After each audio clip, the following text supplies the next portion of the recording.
And presenters ready please?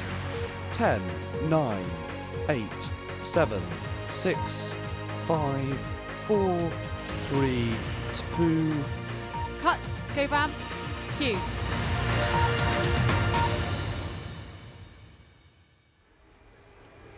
Hello and welcome to BBC School Report with me, Stella. And me, Andrew. Our stories today.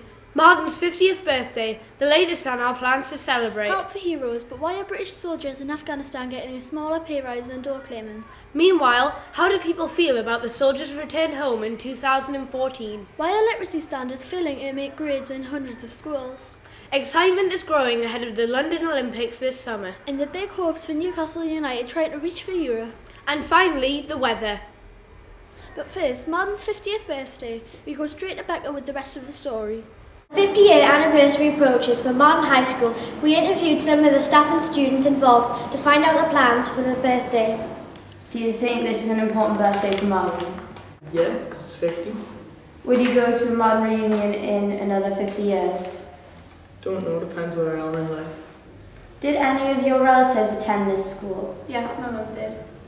Do you think it has changed over the years? Yes, the uniforms changed quite a lot and we've got a new head teacher, so yeah, it's changed. To celebrate the 50th anniversary of Marden, there's going to be a film and photography exhibition in the CLC, which is the building in front of the school.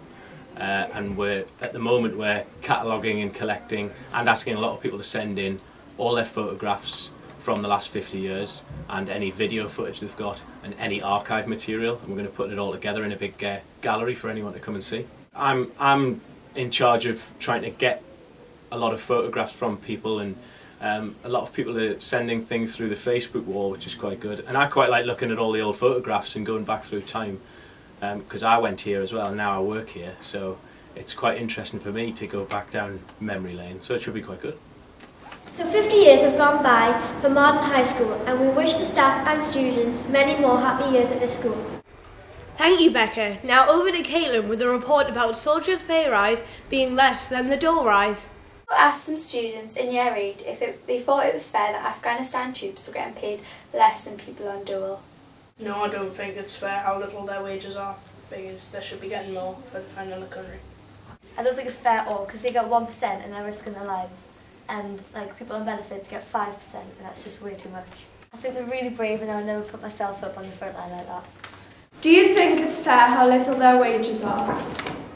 No, because I think that they're putting their lives on the line, they're living in very difficult circumstances, very uncomfortable conditions, and they're getting paid less than people who are doing much less dangerous and life-threatening job. So no. Now we go to Anna with the story on the soldiers returning in 2014 and your opinions on them. David Cameron and Barack Obama have recently discussed the retreat of British and US soldiers in Afghanistan, announcing plans to let the Afghan soldiers take over security by 2014. I think it's a good decision because I think it's taken too long for him to make this decision because too many people are being killed for no reason. Yes, I do, for the families and for the troops themselves, because I think it's a war that can't be won for them. It's slightly worrying for the Taliban rising up again though, so for world peace it could be problematic, but for the troops and the families, yes, definitely. It looks like the teachers and pupils at Marden High approve of this proposal, but what do you think? Now how children's literacy skills have been affected by technology. Now to Katie with the rest of this matter. Recent studies have found that schools are not getting the results that they need.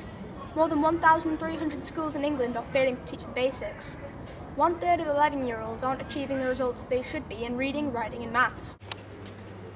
Why do you think literacy levels have declined in recent years? I think there's been a decline in literacy levels over the last few years because of the advancements in technology. Lots of people now use social networking sites and communicate via text message, so they abbreviate, and this tends to come through into the classroom, so that might be a reason why literacy levels have declined. I think it would be better if young people were better educated, knowing what was appropriate. I think text speak is perfectly appropriate if it's used in texting to your friends. It's not appropriate to the sort of language which we use in education. How does reading help your literacy skills? It helps you understand the words and pronounce the words clearer. Without reading, we probably wouldn't know half the words we nowadays. Have you noticed any changes or declines in literacy results? At Marden, the results are going up.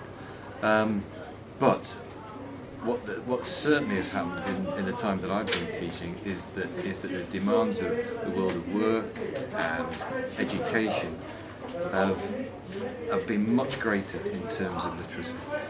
The higher standards in reading and writing, speaking and listening are required of all students nowadays because they're essential skills in the workplace. With the Olympics closing in and many preparations being made, what do we think about it? Now to Alex. Well, I think Great Britain have a good chance to win the Olympics because we do well in all the events and I think we can win it. I like the running events because they're really tense and you don't know who's going to win. So if you could take part in one event, what would it be? Football, because I train a lot and I think I've got the time to play at the top level. I think it's a big thing for the local area. Lots of people can get involved, schools, businesses, and I think it'll be really good because it brings everyone together and it's a once-in-a-lifetime event. The Olympic flame, it's very iconic because it's always started the games. There's been so many famous people carrying it, and it's just, I mean, if you had the chance to carry an Olympic torch, you'd be so excited, and I'm really excited to see it come through. I mean, not many people get to see this kind of thing, and considering it's going to be on our doorstep, it's just brilliant. And now to another sporting story. Newcastle are going for gold as they shoot for Europe. Ewan has the full details. What are the chances of Newcastle qualifying for Europe? Depends on the FA Cup winner. If the FA Cup winner is to be someone like Chelsea, then Liverpool. I definitely think we'll finish above Liverpool. And it'll be a fight to finish above Chelsea, but I think we'll pull it off. I think Newcastle have got a very good chance of qualifying for Europe. Depends what you mean by Europe though. Champions League, top four, I think that might just be a little bit beyond them. Talking to Alan Shearer the other week, that's what he told me. He thought it might just be beyond them. Well, they're obviously already above Liverpool, and I think they'll stay above Liverpool. Whether they can catch Chelsea, Arsenal, Tottenham, I think that's going to be a stretch too far, because I think Chelsea, we saw them win in the Champions League last night. They're finding their form. Arsenal are finding their form. And I think Newcastle, their squad's perhaps not quite as strong, so I think they might struggle to actually finish top four. It was very interesting. Alan Pardew held a special news conference on the morning that they just, in fact, 24 hours before the Tyne-Wear derby, just to announce that Tim Krul and Fabrizio Collicini had signed new contracts. I think it's so important that they get that those sort of players who actually help them get promotion and now helping them do well in the Premier League. What are the chances of Newcastle qualifying for Europe? It's really high chances. We're obviously playing really well. We're in good form, got good players, so I think we will. And now finally to Amy with the weather. Hello. As you can see here in Royal Quays at Redburn Dean, it's quite cloudy with mist and fog covering the sky. Hang on a minute, that's not right. As you can see, it's nice and sunny. However, there may be a cool breeze throughout Newcastle upon Tyne. Tonight it will be quite clear, but the temperature will drop in southern parts. As the week progresses, temperatures will reach up to 18 degrees Celsius and as low as 2 degrees. As for the weekend ahead, it doesn't look very good. Saturday and Sunday we will not see much sun and there will be slight rainfall, gradually becoming colder throughout the week. With Mother's Day on Sunday, the weather doesn't look very promising, with wet and windy showers, quite cold, but with a little bit of sunshine. This was Andrew and Stella. Thanks for watching. Goodbye from Marden High.